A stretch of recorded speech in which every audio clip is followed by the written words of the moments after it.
सलाम साथियों, मैं मोहम्मद इरशाद। आप देख रहे हैं इस वक्त द अनवील इंडिया। मैं भी मौजूद हूँ पटना के ऐतिहासिक गांधी मैदान में, जहां आज यानी तारीख 29 जून को वक्फ संशोधन एक्ट के विरोध में वक्फ बचाओ दस्तूर बचाओ कार्यक्रम का आयोजन किया गया, जिसमें लाखों की संख्या में लोग यहाँ पर आए हैं, बिहार के अलग अलग डिस्ट्रिक्ट से और देश के अलग अलग राज्यों से। हमारे साथ एक भाई बात करने के लिए मौजूद है, हम उनसे बात करेंगे और जानेंगे कि आखिर वो यहाँ क्यों आए हैं, यहाँ आने का उनका कारण क्या है। सबसे पहले सर आप नाम बताइएगा।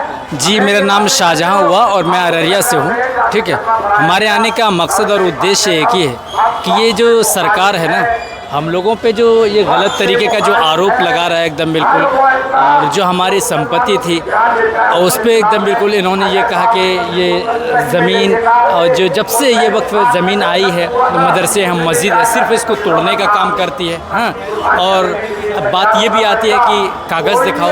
बहुत अफसोस के साथ मुझे करना पड़ता है, मेरी ज़मीन है और मुझे ही कागज़ दिखाने की बात करते हैं। इस देश को आज़ाद करवाने में हिंदू मुस्लिम और सिख ईसाई हम सब लोग मिल कर के न जाने कितनी सारी कुर्बानियाँ दी, एक साथ लड़े इस चीज़ के लिए, और अभी अब हम लोगों से कागज़ मांगते हैं हमारी संपत्ति के लिए, क्योंकि जो चीज़ को हम लोगों ने वक्फ कर दिया। आज के यहाँ पर लोगों के जमा होने का बस एक ही मकसद है कि हम लोगों ने जिस चीज़ के लिए वक्फ किया, जिस चीज़ को ज़मीन को, ऐसा नहीं कि सिर्फ ये मुसलमान के लिए हिंदू के लिए, सभी लोगों के लिए फ़ायदा था। जब ज़रूरत पड़ती है गरीब लोगों को, जब उसी ट्रस्ट से इस सब सारा कुछ मिलता है उन लोगों को, बैठने का या खाने पीने का कोई भी चीज़ होता है या कहीं पर भी कोई मामला हो जाता है तो इसी जगह से दिया जाता है। मगर सरकार इस चीज़ पे आरोप लगाती है।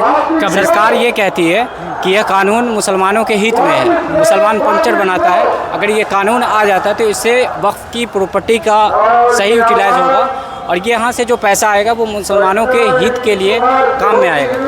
बिल्कुल बिल्कुल नहीं, ये सब गलत है एकदम बिल्कुल। सिर्फ सरकार जुमलेबाजी की सरकार है, सिर्फ इसी तरीके से बोलती है एकदम बिल्कुल। ये बिल्कुल ही सही नहीं है, एकदम बिल्कुल कतन गलत है। ठीक है, बस हम एक ही बात चाहते हैं सरकार से कि ये बिल को आप वापस लीजिए, अन्यथा हम लोग इस तरीके से लड़ाई लड़ते रहेंगे जब तक ये बिल वापस नहीं होगी। इसके लिए हम लोग ये भीषण गर्मी में भी, आज आप देख रहे हैं गांधी मैदान में यहाँ पर कम से कम 10 लाख लोग आज जमा हुए हैं। अगर नहीं लेगी सरकार वापस 10 क्या 20 जहाँ तक, और जब भी जितने की ज़रूरत पड़ेगी हम लोग, चाहे उसके लिए खून से प्यास, उसके लिए चाहे हमको जिस तरीके से कुर्बानी देनी पड़ेगी हम लोग देंगे। बस सरकार से मेरा एक ही है, क्योंकि सरकार हम लोग बनाने का काम करते तो हम लोग उसको तोड़ने का भी काम करते, ये हम लोगों के अंदर है। बस मैं सरकार से, माननीय नरेंद्र मोदी जी से मैं ये कहना चाहता हूँ कि आप ये बिल को वापस ले लीजिए, ये अच्छा रहेगा।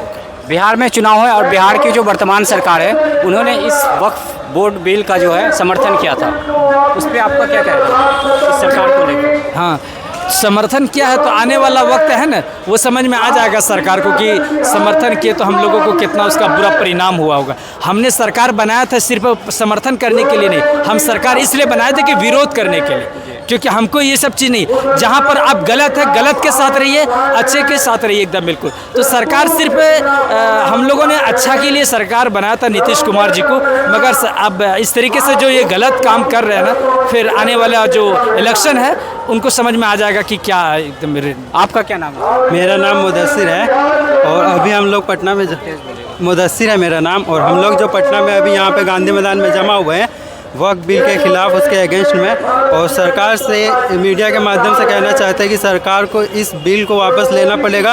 ये मुसलमानों के हित में नहीं है। मुसलमानों की जो ज़मीन है, जो मदरसे हैं, मस्जिद है और कब्रिस्तान है, वो छीनने का काम करेगा सरकार। सरकार कहता है कि ये मुसलमानों के हित में है, जबकि मुसलमानों के हित में ये नहीं है। अगर ये बिल पास हो जाएगा तो अभी अभी वक्फ बोर्ड के पास अभी प्रॉपर्टी 9 लाख वर्ग किलोमीटर ज़मीन है, उनमें से पूरा का पूरा क्या वो अप्लाई करेगा, मतलब इलीगल करेगा सरकार, वक्फ बोर्ड को ये सौंप देगा इतना जो ज़मीन है। सरकार तो ये कहती है कि वक्फ की ज़मीन पर भूमाफिया का कब्जा है। भूमाफिया का कब्जा है तो यही मानते हैं हम कि भूमाफिया का कब्जा है। हमारे जो कौम के कुछ गद्दार जो थे वो भूमाफिया को, बिल्डर को ज़मीन धोखे से बेच दिया गया है। तो सरकार को इसका समाधान निकालना चाहिए, ना कि पूरा रिज्यूम चेंज कर देना चाहिए। सरकार को चाहिए कि एक ऐसा संगठन बनाए जिसमें अगर ऐसा गलती हुआ है तो फिर इसको एक बिल पास करे, एक वो लिस्ट निकाल के दे कि कौन सा भूमाफिया को कितना ज़मीन बेचा गया है, और फिर इसमें सरकार को चाहिए कि वापस मतलब इस पर कार्रवाई करे, ना ना कि पूरे के पूरे रिज्यूम चेंज करें। आज की इस कॉन्फ्रेंस से सरकार को क्या मैसेज आएगा? सरकार को ये मैसेज जाएगा कि हम लोग इतना जो लाखों के तादाद में गांधी मैदान में जमा हुए हैं, अगर सरकार इस पे ध्यान ना दे और ये बिल वापस ना ले तो अगला बार हम लोग रोड पे प्रदर्शन करेंगे और रोड जाम करेंगे पूरा।